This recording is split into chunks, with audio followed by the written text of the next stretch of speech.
హైదరాబాద్లో పలు హాస్టల్స్లో టాస్క్ ఫోర్స్ బృందాలు తనిఖీ చేశాయి. నిబంధనలు పాటించని వారిపై కఠిన చర్యలు తీసుకున్నారు అధికారులు. 30 హాస్టల్స్కు నోటీసులు జారీ చేశారు. 5 హాస్టల్స్ కిచెన్లకు చెక్ చేశారు. ఒక్కో హాస్టల్కు 2.5 లక్షల జరిమానా వేశారు. గ్రేటర్ హైదరాబాద్ మున్సిపల్ కార్పొరేషన్ పరిధిలో నిబంధనలు పాటించని హాస్టళ్లపై ఫుడ్ సేఫ్టీతో పాటుగా ఇతర శాఖలతో ఏర్పడిన టాస్క్ ఫోర్స్ బృందాలు అమీర్పేట్, అశోక్ నగర్, దిల్సుఖ్ నగర్ ప్రాంతాల్లో పలు హాస్టల్స్ను తనిఖీ చేశారు. ఈ సందర్భంగా ఉద్యోగ మహిళలు, పురుషులు, విద్యార్థుల అవసరాలని తీర్చడానికి అనేక ప్రైవేట్ హాస్టళ్లు జీహెచ్ఎంసీ పరిధిలో పుట్టుకొచ్చాయి.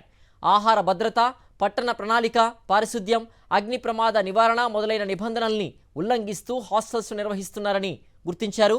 నిబంధనలు ఉల్లంఘించి పెద్ద హోర్డింగ్స్ ప్రదర్శించడం, అపరిశుభ్రంగా తయారు చేస్తున్న నాణ్యత లేని ఆహారాన్ని సరఫరా చేయడం, చిన్న గదుల్లో విద్యార్థుల్ని ఉంచడంపై అధికారులు ఆగ్రహం వ్యక్తం చేశారు.